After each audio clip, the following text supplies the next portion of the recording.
nama saya Yogi Ari, dan saya founder dari Berikan Protein Inisiatif.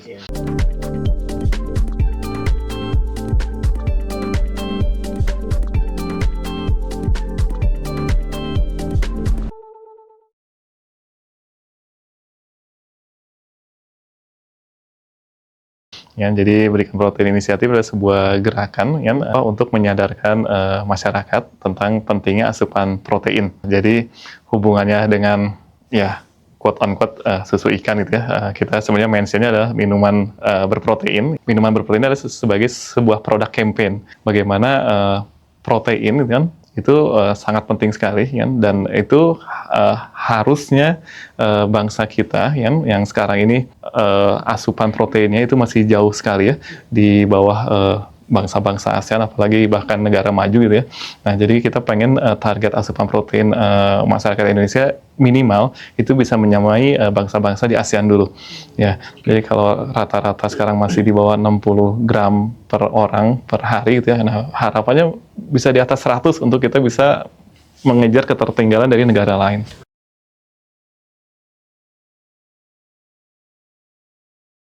Jadi di gerakan Berikan Protein ini kita punya sebuah unit usaha.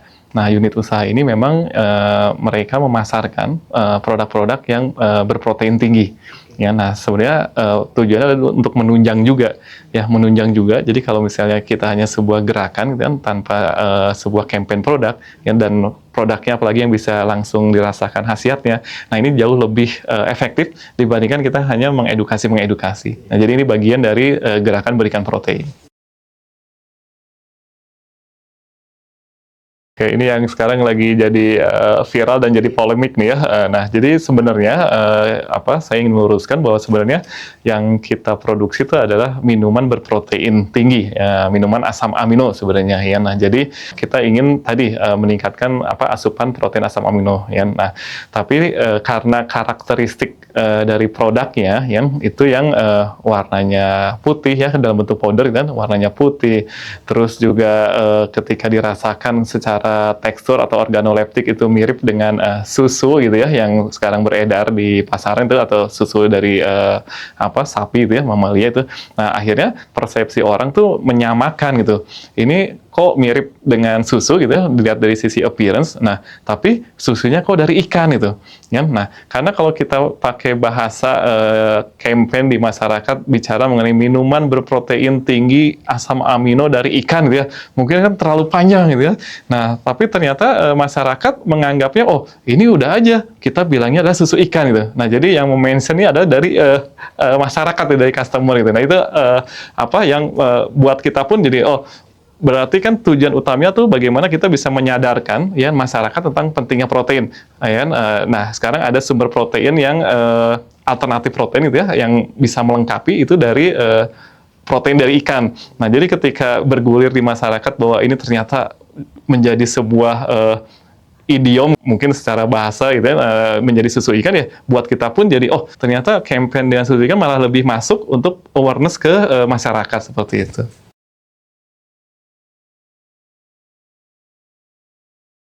Nah, jadi latar belakangnya itu adalah kita di Indonesia ini kan negara kepulauan ya, dan di laut kita itu ada 15-18 juta ton ikan lestari.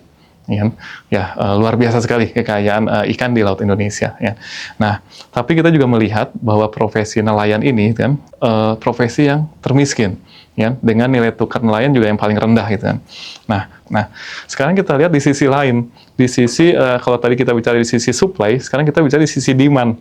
Nah, demand ya, angkanya gitu ya, masih di atas 20% anak-anak Indonesia yang menderita stunting. Ya, alias kurang gizi. Nah, kita punya masalah triple burden malnutrition di Indonesia, ya. Jadi selain tadi stunting, ada juga wasting, ya, kurus gitu, malnutrisi, sama satu lagi obesitas. Nah, obesitas ini menarik. Obesitasnya adalah bukan kelebihan protein, tapi kelebihan karbo, ya. Ya, tapi proteinnya tetap kurang juga itu. Nah, ini yang menyedihkan, dan data di kami di Berikan Protein itu kita punya yang namanya protein meter, ya, untuk mengasesmen kecukupan protein buat per individu. Data di kami itu ada sekitar sampel di 100.000 orang yang mengisi data proteometer, itu cukup miris. Datanya adalah 81% orang Indonesia itu ada defisiensi protein. Nah, jadi di satu sisi kita punya ikan yang melimpah, sumber protein ya, yang terbaik ya dari ikan, dan tapi di sisi lain kita punya warga atau masyarakat yang kekurangan protein. Ini dari ikan yang melimpah, bagaimana caranya bisa terdeliver menjadi sebuah produk yang sesuai dengan market yang membutuhkannya, seperti itu ya. Nah, jadi kita mulai dari situ tuh Mas. Nah, setelah dari situ kita meriset ya, teknologi apa nih yang cocok. Ya, teknologinya jelas satu, kita pengen teknologinya juga yang sustain, teknologinya yang tidak ada bahan kimianya. Ya. Nah, teknologinya yang ternyata nanti targetnya setelah diduplikasi itu orang dengan mudah juga bisa melakukannya juga itu. Nah, akhirnya kita meriset gitu, dari tahun 2017 ya, bersama peneliti dari Kementerian Kelautan Perikanan ya, 2017 itu kita menentukan bahwa oke, kita akan melakukan penerapan teknologi itu menggunakan enzim. Ya, enzimatis untuk memecah ya, bahasa sainsnya adalah hidrolisis ya, memecah protein yang rantainya panjang itu menjadi rantai pendek yang kita sebut adalah asam amino ya, asam amino dalam bentuk peptide. Kenapa arah kita ke asam amino yang terhidrolisat adalah targetnya adalah supaya bisa diserap secara maksimal oleh tubuh ya, jadi daya absorpsinya tinggi. Nah, itu target utamanya dibandingkan dalam bentuk masih protein kasar. Nah, terus berikutnya lagi Mas, sebelum kita masuk ke produksinya adalah kita juga melihat di market. Kita riset market juga. Ternyata ada perubahan dari selera konsumen ya, untuk bisa meningkatkan semangat mereka untuk makan ikan. Ya, sekarang kebayang kalau misalnya ibu-ibu pekerja gitu ya, yang mau berangkat ke kantor harus nyiapin makanan, masakan gitu ya, tapi bentuk ikannya masih utuh, ada kepala sama ekor gitu ya, itu pasti take time, ya. Dan itu juga pasti ribet. Ya, berantakan lah ya, kalau masak ikan kan nggak rapi gitu, maksudnya berantakan. Terus mereka juga pengen yang praktis. Ya, praktis itu apa? Satu, kalau bisa nggak ada durinya deh, ya kan kebayang ya kalau nyabutin duri bandeng tuh, ya. Terus yang kedua, mereka minta nggak bau amis, ya, karena mungkin banyak sekarang anak-anak kita ya yang masih pada sekolah itu nggak suka ikan karena tadi ada bau amis dan ada durinya, jadi orang malas makan ikan itu. Nah, perilaku konsumen yang berubah ini yang kita coba tangkep, ya, apa nih produk yang kita bisa deliver yang fit sama kebutuhannya mereka. Nah, akhirnya tadi muncullah si teknologi hidrolisat ini, kita develop, ya. Nah, berikutnya kita nggak berhenti hanya mendevelop dari teknologi prosesnya aja, tapi kita juga sampai mendevelop dari desain proses mesin. Ya, jadi mulai dari desain proses mesin, proses engineering mesin, bahkan sampai fabrikasi mesin kita bikin sendiri. Ya. Nah, ini yang menarik. Kenapa? Ketika kita bisa menguasai teknologinya ini, dengan tadi sumber bahan baku yang melimpah dan demand yang besar, nah kita punya semangat untuk kemandirian protein nasional. Jadi kita jangan lagi tergantung sama impor-impor yang sepertinya, kalau anak muda sekarang bilangnya jalan ninja ya, karena pusing-pusing jalan ninjanya udah impor gitu ya. Nah enggak, kita punya sumber protein terbaik, Indonesia, ya, kita punya teknologi yang kita develop sendiri di anak bangsa, inovasi anak bangsa, dan kita punya market sendiri juga, yang tadi, ya, besar sekali, market yang 81% orang Indonesia kekurangan protein. Ya. Nah, berikutnya untuk proses produksinya, kita bikin memang one stop proses. Jadi ikan utuh, ya, nah ikannya kita pakai ikan-ikan yang low ekonomi ya, maksudnya harganya murah, yang kurang termanfaatkan. Ini banyak sekali kita di nelayan tradisional, ya, nelayan tradisional ini yang mereka nebar pancing 70-80% dapatnya ikan yang low ekonomi, yang mereka nggak dapat harga yang bagus, akhirnya mereka balikin lagi ke laut, ya, menjadi polusi di laut gitu. Nah, sekarang dengan adanya industri ini, kita bisa memberikan jaminan pasar dan harga ke nelayan tradisional ini, dan secara langsung meningkatkan pendapatannya mereka. Berikutnya dari ikan yang bahan baku tadi Mas, itu masuk ke mesin one stop proses ya, kan mesinnya compact gitu ya, akhirnya keluar itu menjadi 3 output produk. Yang pertama adalah protein asam aminonya dalam bentuk liquid dan powder, yang berikutnya ada dalam bentuk fish oilnya, dan yang terakhir adalah byproduct atau produk sampingnya itu adalah fish bone atau tulang ikan. Nah, akhirnya dari ikan utuh masuk, itu keluar 3 produk ini dan zero waste. limbah kita itu hanyalah air cucian dari ikan yang mau diproses. Itu aja, air cuciannya aja. Nah, yang menjadi bahan utama atau bahan aktif ingredient utama dari si minuman protein susu ikan gitu kan, itu adalah yang asam amino dalam bentuk powder. Jadi bahan utamanya ada asam amino dalam bentuk powder yang kita kasih rasa-rasa ya sesuai keinginan market. Ya, jadi sekarang ini kita mengeluarkan 3 rasa untuk si minuman protein asam amino ini. Itu ada rasa strawberry, coklat, dan vanilla. Seperti itu, Mas. Nah, terus itu sudah mulai berjalan gitu ya, minuman protein ini sampai sekarang yang akhirnya orang kenalnya adalah jadi susu ikan, seperti itu.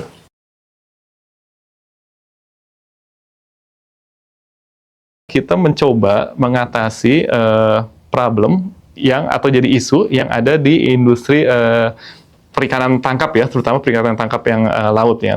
Yang pertama ada isu tentang mikroplastik. Ya, kan beritanya juga udah kenceng ya bahwa Indonesia sekarang nomor 3 ya, kita juara ya untuk pencemaran plastik ya. Nah, isu ada mikroplastik. Nah, dengan teknologi kita, mikroplastik ini bisa kita take out ya, bisa kita hilangkan. Nah, kedua ada isunya adalah logam berat. Ya, karena di laut ini kan logam beratnya banyak, betul, merkuri, arsen, apa segala macam. Nah, dengan teknologi filtrasi kita, ini juga sudah bisa kita hilangkan. Ya. Nah, berikutnya nih Mas, yang keempat adalah isu mengenai ikan adalah sebagai sumber alergen. Ya. Nah, ini saat ini juga sudah bisa kita minimalkan, Mas. Ya, nggak nol sama sekali karena ada range-nya gitu ya. Nah, tapi kita sudah bisa minimalkan. Jadi kita bisa meminimalkan reaksi alergi yang terjadi gitu ya ketika orang mengkonsumsi produk dari seafood ya, dari makanan laut ya. Nah, ini juga bisa kita hilangkan. Nah, jadi dari keunggulan ini Mas, ya, plus tadi ya penggunaan asam amino yang mudah di-digest gitu. Nah, itu adalah keunggulan dari si susu ikan. Ya. Nah, plusnya Mas, susu ikan ini adalah dia mengandung secara alami itu adalah omega 3 EPA DHA. Ya, karena apalagi ikan laut ya, ikan laut dagingnya putih ya, atau paling tinggi ada yang di daging merah ya, itu kandungan omega 3 EPA DHA-nya itu paling tinggi secara alami ya. Jadi secara alami, bukan yang ditambahkan. Tapi kalau misalnya dibandingkan dengan tadi bicara susu sapi, nah ini nanti mungkin jadi perdebatan dan kita juga butuh juga untuk menggandeng juga teman-teman dari peneliti ya untuk riset lanjutannya. Nah, tapi yang paling dasar adalah gini. Kalau di sapi, di susu sapi itu ada namanya proteinnya adalah laktos ya. Kalau di ikan itu free laktos. Ya. Isunya apa? Isunya adalah orang Asia itu ya, itu bisa dikatakan lebih dari 70-80% itu adalah laktos intoleran. Jadi tidak bisa mencerna si laktos. Ya. Nah, kalau di susu ikan itu udah free laktos. Jadi ini menjadi alternatif solusi ya, sumber protein yang bisa dikonsumsi untuk orang-orang yang punya masalah di laktos intoleran, seperti itu.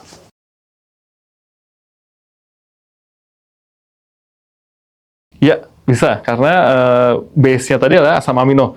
Nah, asam amino ini mulai dari sebenarnya tahapan paling penting itu adalah di remaja putri. Ya, remaja putri yang saat ini jumlah anemianya tinggi. Nah, anemia ini harus terselesaikan dulu. Nah, salah satunya itu adalah bagaimana proteinnya di remaja putri ini harus cukup. Kenapa? Karena proteinnya adalah sebagai vehicle-nya ya, untuk misalnya ada penambahan zat besi atau penambahan tablet darah, ya itu butuh kecukupan protein dulu di dalam tubuhnya. Itu penting buat yang remaja putri. Nah, lanjut lagi ketika mereka mau persiapan menikah, ya, dan sampai menikah dan sampai hamil, nah itu kebutuhan asam amino itu tinggi, ya, dan sampai melahirkan.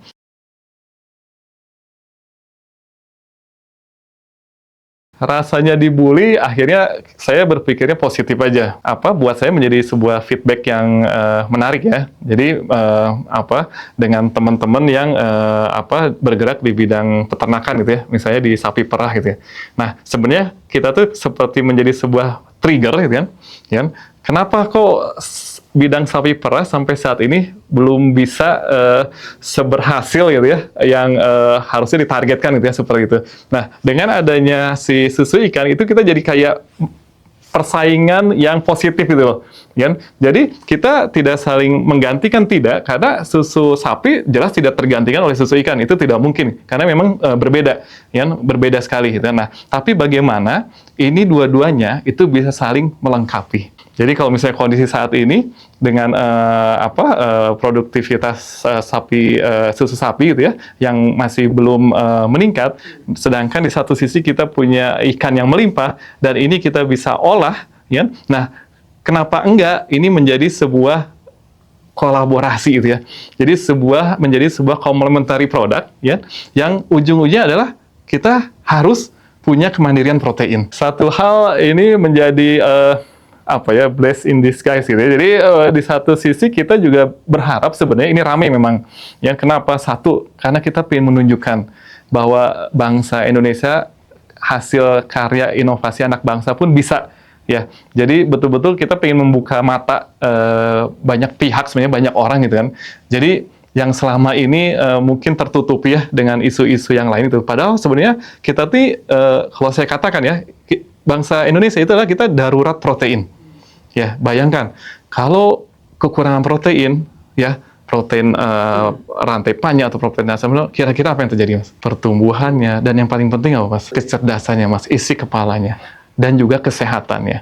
Bayangkan kalau misalnya nanti 2045, ya, yang kita berharap ya itu menjadi tahun produktif Indonesia emas gitu ya, tapi ternyata diisi oleh anak-anak Indonesia yang mohon maaf isi kepalanya kurang dan sakit-sakitan, kira-kira mau jadi emas gitu? Nah, ya, nah seperti itu.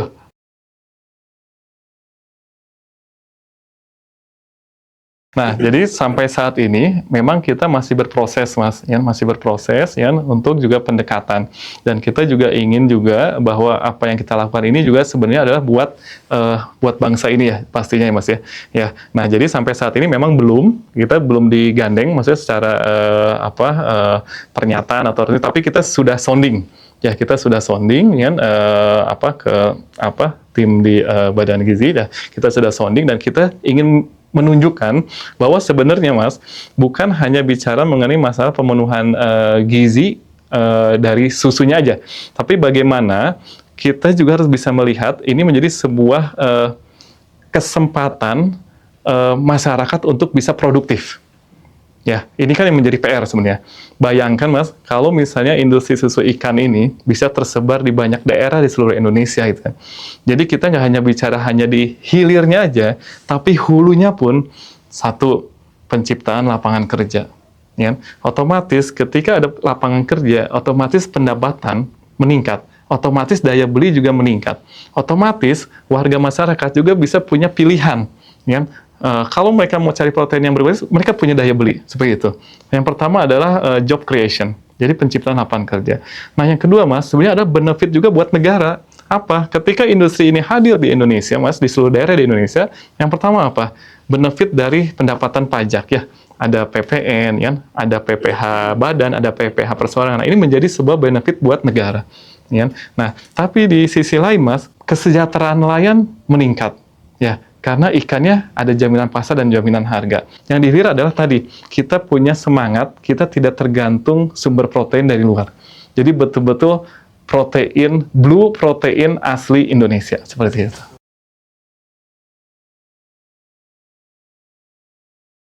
Pertama, secara terminologi bahasa gitu ya.